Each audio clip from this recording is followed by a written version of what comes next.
Começar a partir de agora uma série de questões no Instituto AOCP sobre concordância. Serão 10 questões.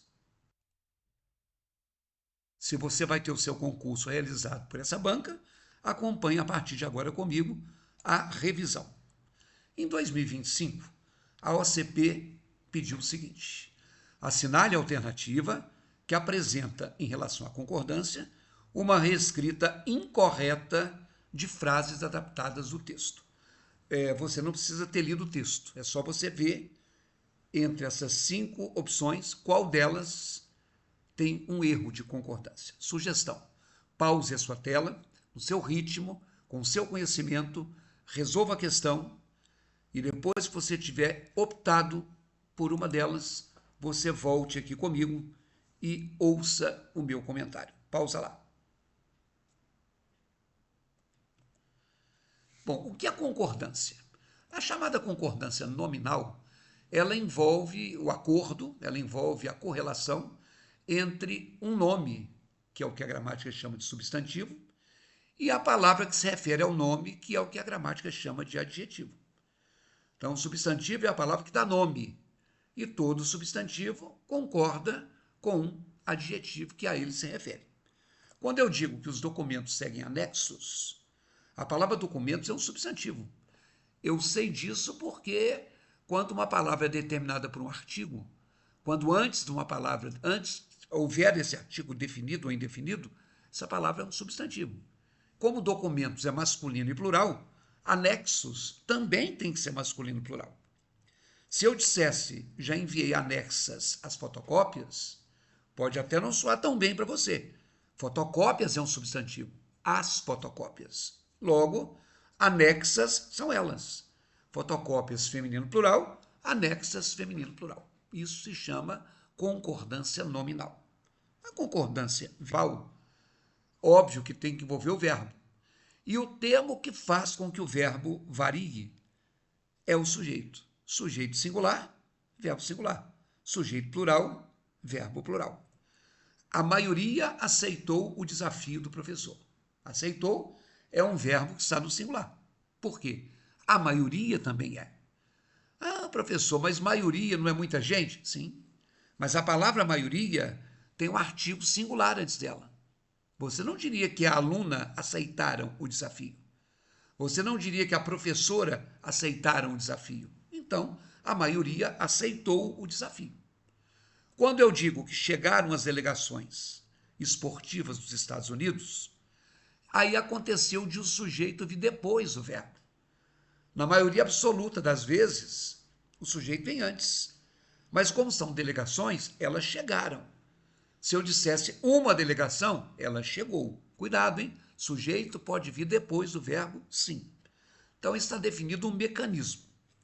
Começando pela letra C, as pessoas veem um fracasso nas tentativas de diminuir o uso de dispositivos digitais.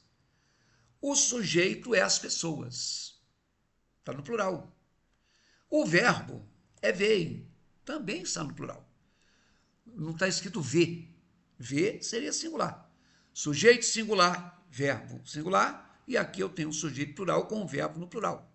A concordância, portanto, está correta. Logo, se você marcou a letra C, você não acertou a questão.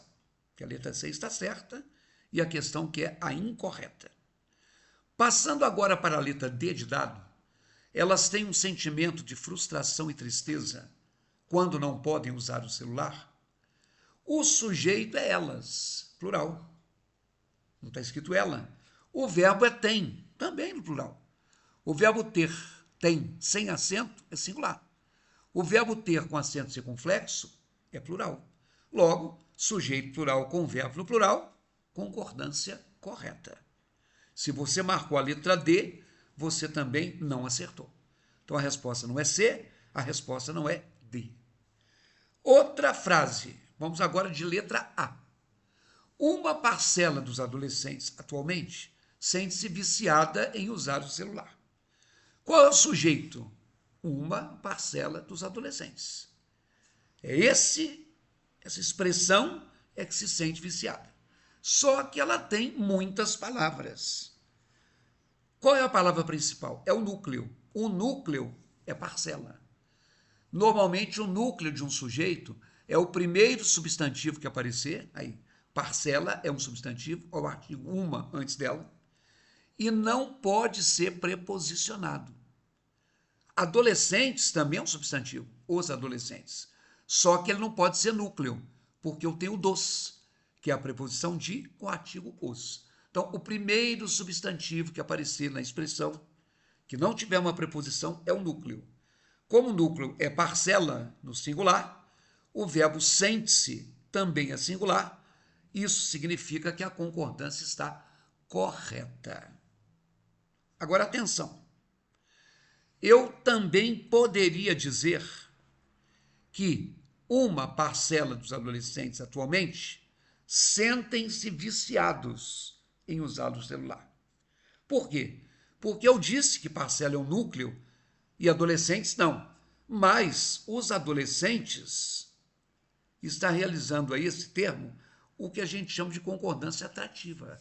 O verbo sentir-se concordou com o substantivo adolescente, que é o mais próximo. Por que que pode? Isso é o que a gramática chama de uma expressão partitiva. O que é isso? Os adolescentes fazem parte dessa parcela. O bando de pássaros voou, o bando voou. Ou o bando de pássaros voaram. Os pássaros que fazem parte desse bando voaram. Um grupo de alunos chegou, o grupo chegou. Ou um grupo de alunos chegaram, porque os alunos fazem parte desse grupo. Isso quer dizer que a letra A também não é a resposta. Então, se você marcou A, C ou D, você errou. Qual você marcou? B de bola ou letra E? Se você marcou a letra E, você acertou a questão. Professor, por que não é a letra B de bola? Porque a letra B de bola, a maioria das tecnologias provocaram a incorporação de uma nova palavra, nomofobia. Nossa, professor, achei tão feio. A maioria provocaram. Bom, o sujeito é a expressão, a maioria das tecnologias. Já falamos como é que eu identifico o núcleo. Qual é a palavra principal? Responde aí para mim. Hã? Não, tecnologias não. Ah, maioria, exato. Maioria é o primeiro substantivo, a maioria, que não tem preposição. Tecnologias tem uma preposição. De mais as é das. Mas eu concordo com o termo não preposicionado. Isso quer dizer que o núcleo está no singular. Só que o verbo provocaram está no plural como tecnologias. Não está concordando com o núcleo. O que nós temos aí? A concordância atrativa. Por que a concordância atrativa está certa? Porque as tecnologias fazem parte dessa maioria. A maioria dos políticos votou. A maioria votou. Mas a maioria dos políticos votaram. Os políticos fazem parte dessa maioria. Então, a concordância é atrativa. Atenção, eu também poderia dizer que a maioria das tecnologias provocou a incorporação. Aí sim, o provocou, singular, concordaria com o núcleo, maioria. Isso se chama concordância lógica, aquela que se faz entre o verbo e o núcleo. Por isso que a letra B está correta e ela não é a resposta. Repetindo, a resposta é a letra E. Por que há erro, professor? Porque quando eu digo bastante pais ainda duvidam que o dispositivo e outros eletrônicos possam viciar, pais é plural e esses pais duvidam. A concordância verbal está certa. No entanto, a palavra bastante, ela se refere à quantidade de pais. Bastante está no singular, pais está no plural. Porque eu diria também muitos pais, vários pais, diversos pais. Logo, eu tenho que dizer bastantes pais. Pais é um substantivo. A palavra bastante que se refere a ele é de valor adjetivo. Esse é um caso de concordância nominal. É porque a gente está acostumado a ouvir o bastante só no singular. Então, quando você vê no plural, fica estranho. Mas a resposta é a letra E de espero que você tenha acertado. Continue estudando. Qualquer dúvida, lá no meu site www.ricardoerce.com.br você encontra cursos teóricos sobre concordância nominal, sobre concordância verbal. Dá uma passadinha, confira e volte para assistir a nossa segunda aula deste tema. Até lá.